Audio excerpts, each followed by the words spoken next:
Well, welcome back, baseball fans, to 1973-76 Carryover League. Tonight, another look in the 1973 card box. We're going to take 4 passes through this. We started a week ago, and we looked at the American League East and the American League North. We're going to wrap up the American League tonight with the Midwest and West. We're going to look at 4 keepers the teams might keep in 73.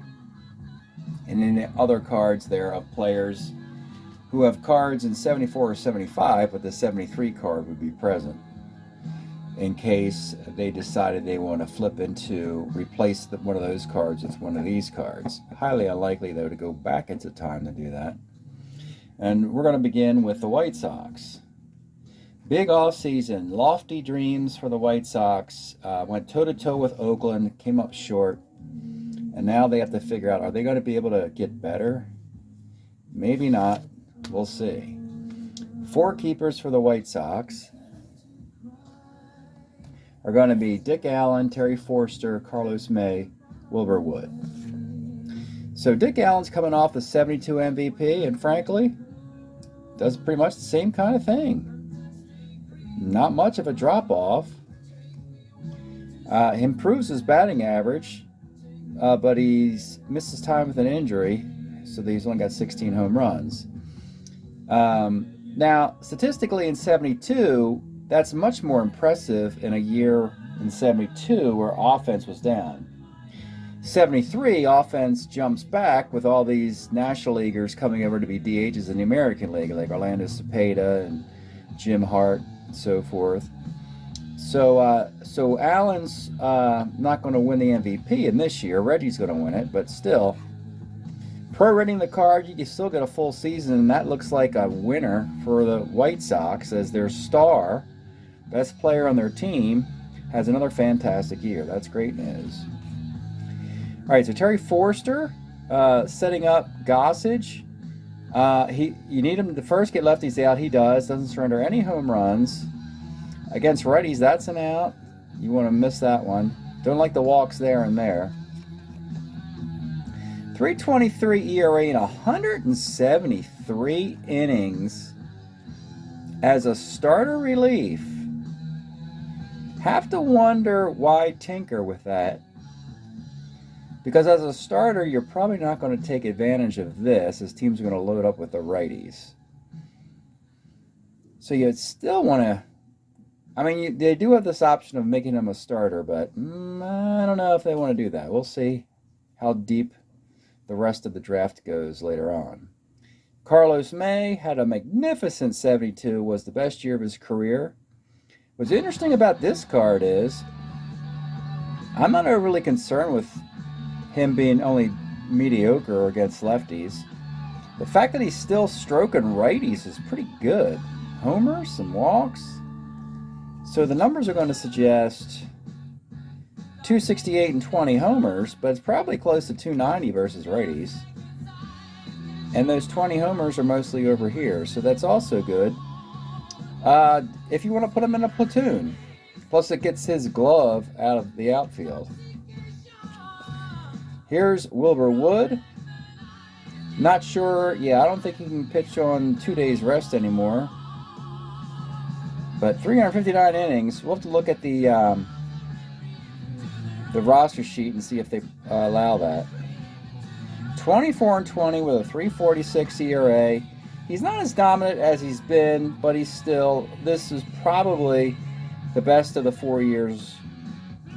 We'll see. We'll have to see the 74, 5, and 6 boxes what they have. And then you just have the other guys here. Ken Anderson's got a better card. Of course, Orta does. And Bart Johnson really fades with his 73 card. So, yeah, it's pretty good for the White Sox. I mean, it's a tall order. Always chasing the Oakland A's, being one.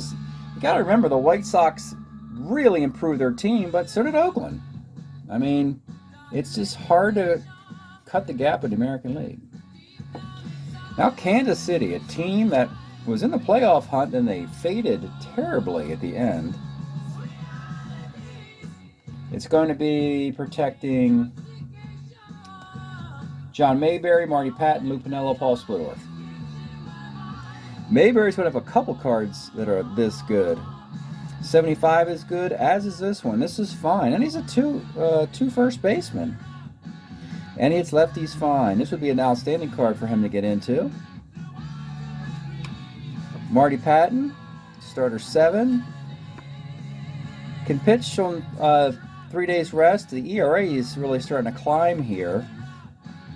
Yeah, pretty below average against lefties. And when he becomes a reliever, he becomes a better pitcher. Not a great year for Piniella. He does it all against lefties here, so that's limited use. And a really nice Paul Splittorff card. Again, great against lefties as a starter 7. Not too bad against righties. He's okay. 3.98 ERA, but he's a 20-game winner.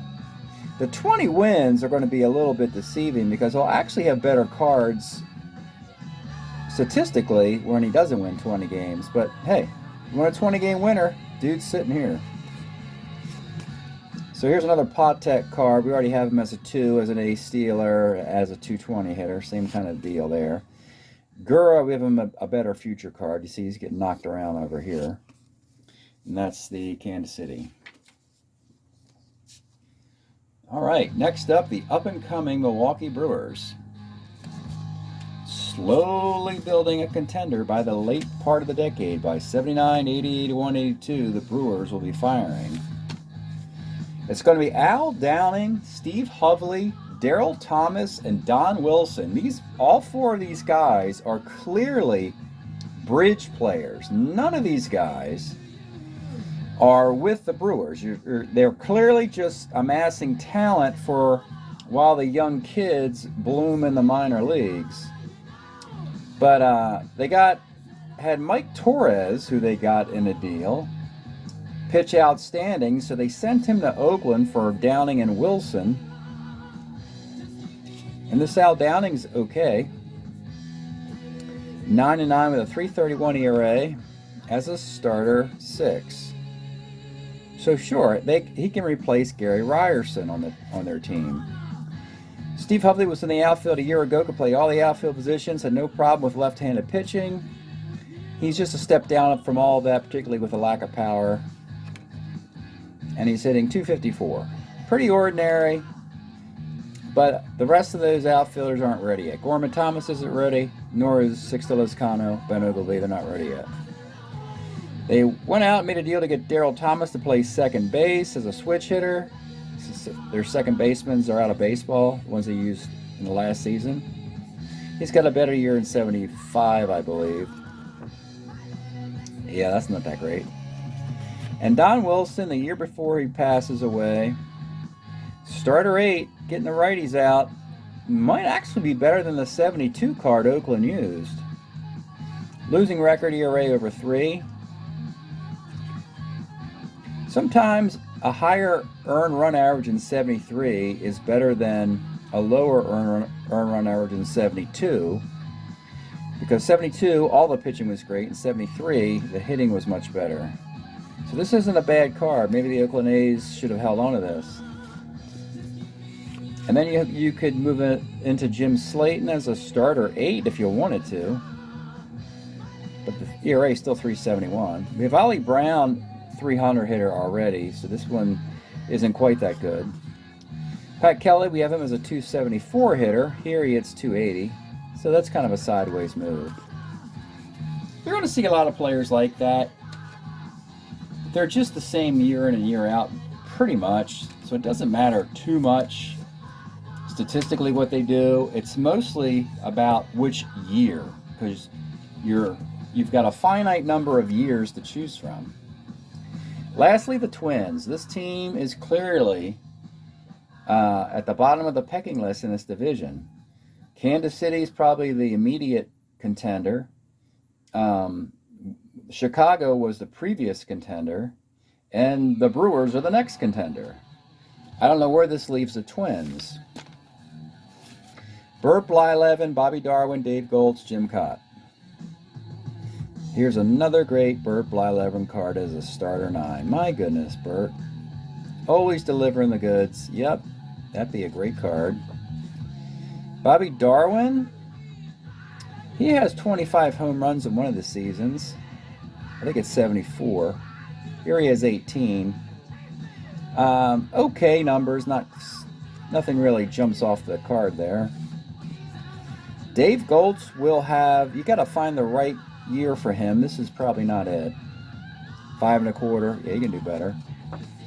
And Jim Cott's got a 20-win season coming up in one of these years. Not with this card. A lot of home runs allowed. Puts right-handers on base. Puts lefties. Puts everybody on base. 437. Yeah. So in the year of 73, looks like Blyleven, and then they're gonna have to find somebody else because I think Darwin, Goltz, and Cott will be taken from a different year. Which leaves, guys, we have Chico Cardenas hitting 300 against lefties. Here he's terrible. He's only hitting 215. There's a nice Eric Soderholm card. I think we have a 74 card where he's a 2 at third base, though, but 73 at 297. Bill Campbell has a card similar to this, so we don't need to move back into this, so it's very good. We have Tom Murphy in the bullpen with a sub-2 ERA. This one's pretty below average. Even though it's a 3.74 ERA, it's not going to live up to it with all those hits over there. This would be a reasonable Heisel card if you wanted to swap out the card he presently has. His defense and arm is terrible, but he's hitting 272. I think he's a 290 hitter. And of course, we have Phil Roof's 75 card with all those home runs on it. We don't want to move back into that. So that's it for the American League Midwest. We'll take a break and we'll go into the American League West in a moment. Okay, let's begin the American League West, starting with the California Angels. It's going to be Dave LaRoche, Bob Oliver, Gary Ross, and Nolan Ryan. All right. Dave LaRoche, oh boy, he really has a hard time in 1973. Just is not working out for him. So you want to stay away from that card altogether. Bob Oliver was an Angel in 73 and played a full season. 18 home runs. The walk strikeouts isn't good. Only 24 doubles, 265. Sort of what you'd expect from an Angel player. He's just kind of ordinary, but he's versatile. Outfield, infield, corners. So he'll go get his playing time. That's a good card for him. They protected Gary Ross because he'll pitch on 3 days rest with a 76 card. Here he's a reliever and not a very good one. And Nolan Ryan. So 72 would be the best year for Ryan until 79, at least in California. Then of course it gets much better when he goes over to the Astros, but at least here, if you look at the walks on the card, it's very surprising. It's not that bad, really. 162 walks and 326 innings, that's actually pretty good because he's had 199, 201 walk seasons. It's actually better than a 2-1 walk strikeout as well. Single on a 4, ground ball to second. That's interesting. Yeah, not as many walks as I thought there would be, and he's a starter 9. This is a really good card. I'm surprised. I thought 72 was substantially better, but I like this 73 card. I think the Angels got something here. It's only going to be for 1 year, but I would jump on that one. And that's the keepers. And Winston Lennis they have with a similar kind of card. Jim Spencer as well. A lefty hits righties, doesn't hit lefties that much. Don Baylor has a 280 card. Here he's 286 with 11 home runs. Very similar card he's got, so no reason to go retro back to 73. That's the Angels. All right, time for the world champs. The Oakland A's trying to repeat. Kenny Holtzman, Catfish Hunter, Joe Rudy, and the surprise fourth keeper was trading for Mike Torres. Now, Mike Torres' story is a pretty cool one. He was a free agent. Brewers got him, and they led the American League in earned run average. And then they made a deal, sending him to Oakland. But before that, Holtzman had the same template with his 72 card. I think he was a 19-game winner with like a 270 earned run average. Now he's a 21-game winner with a 297 ERA. Third best ERA on that 73 team. I think that's a lock right there, starter rate. Now, Catfish Hunter, believe it or not, this is going to be the sixth best ERA on the 73 A's. Interesting, a lot of home runs. But look at the triple one out there, the single 1 to 5 out there. Does he win like 23 games? 21-5, 334 ERA. So this, the team makes him look a lot better here. That's a pretty, actually this is a pretty big drop off because he had a 204 ERA in 72. So yeah, this would be okay, of course, for Catfish Hunter. Now he's a starter 7, but you might want to shop around and see if 74, 5, or 6 are better. Here's 73 Rudy. He comes down from a 300 hitter. He's only about a 278 hitter here. 270, with just 12 homers. And he's not a 1 in left field anymore. That's pretty ordinary, to be honest. So we'll see. If he's got a better year than that, they should jump on it. Now, it won't be this Mike Torres card. He is actually an Expo still. Terrible year. Well, bad year for him, 446. But for the Oakland A's in 1976, he has an outstanding year, and that's the card they're going to jump on. Plus, that would be a 4-year contract. That leaves Campaneris. We have his 74 card as a 290 hitter. Onaveris, a 74 card. About the same. I think he's got power. Oh, he's got power here, too. 242.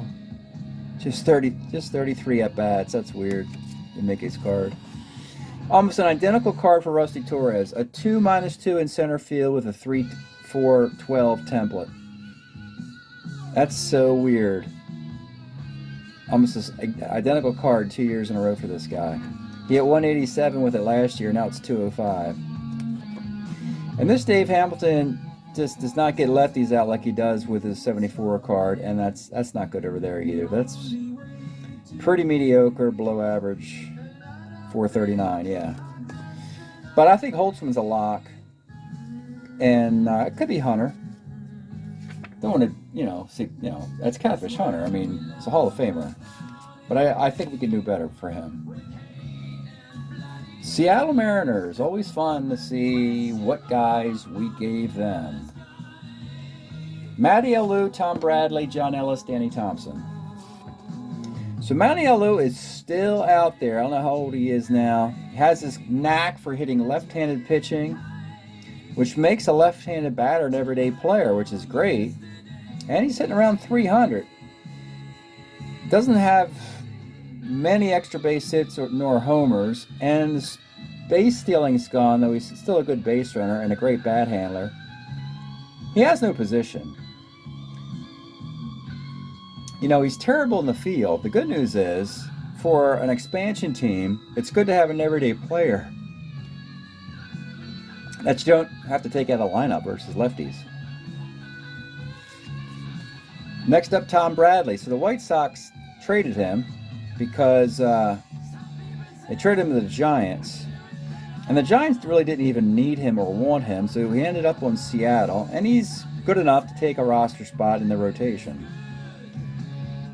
Seattle is one of those rare expansion teams that has a bunch of pitchers who can pitch on 3 days rest, surprisingly. They got Ross Grimsley. They've had Steve Klein, Dick Woodson. And John Ellis was a 290 hitting catcher. Here he hits 270. Still has a little bit of pop with the home runs. Can play some first base. Has a couple nice years in this timeline. This could be the one. And Danny Thompson tragically passed away in the 70s as a young man. He's got a better card coming up in 74 or 5. Hits 270 and is better defensively at short. This is a pretty, bad defense and bad hitting card. At least he can handle the bat, but you don't want that card. Another John Vukovic 1 third base card without hits on his card. This is a Strat-O-Matic staple, folks. I really should make a video of all the John Vukovic cards and stitch them together into one video. It's just weird. He's the only player who is Gold Glove material at third base and cannot hit a lick. And Strat-O-Matic kept printing his cards out. Steve Busby has a great 74. So in 73, he's just getting started. That's a lot of walks. Rich Folkers is a better 74. Too many walks here. Skip Lockwood, he's getting knocked around over there. He's got like a 150 ERA in the card we presently have.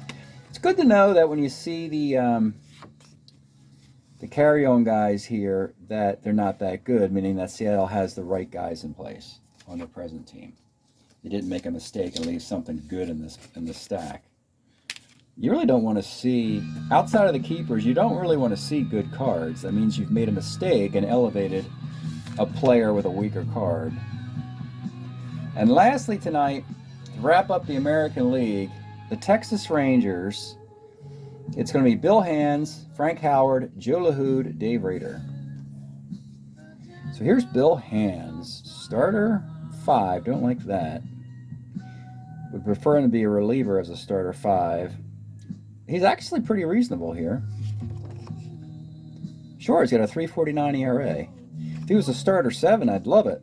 He's a starter 5, though. I'm not crazy about starting starter 5s, as we don't have deep bullpens, and these guys, don't go deep into games. But he would be the guy to come out of the bullpen as the long man, and that with this card. Now Frank Howard, he's still got one more year. Maybe this is the last good year, but now you just cross this out. You're finally saying I'm done with him against right-handed pitching. Let's just focus on left-handed pitching as a DH. There's a lot of left-handed hitting DHs who can't hit lefties, and if Texas is one of those teams, or you trade him. But this card can get into the league just against left-handed pitching. Joe LaHood, not a good year. He's got a better year in 1974, 75. Dave Rader had this knack for hitting left-handed pitching better than right-handed pitching. Does it here. Bad throwing arm. Does have power. Good hitting and running. 263? 229. Oh yeah, the percentages are way up there, yeah. That's an out there. Yeah, no hit. Yeah, you don't want this card. I think he's got a better 1974. We know Foucault's got a fantastic 74. Here he's putting too many men on base. Lindblad, oh, that's really bad for him. So this happened with Oakland in 73. I had to think that Lindblad was hid to face mostly lefties because you don't want him out there on a World Series team. The good news is in 74 he's incredibly good. And of course we have Toby Harris 75 card where he hits 20 home runs. This one only hit 10. So again, Texas made the right choices with all those players and have better versions in the league. That's what we want to see. And that means that we've taken a look at the 1973 box and we've looked at the American League. We'll pick this up next week, beginning of the National League East and the National League North. Thanks for checking out this card set analysis, and we'll see you next time.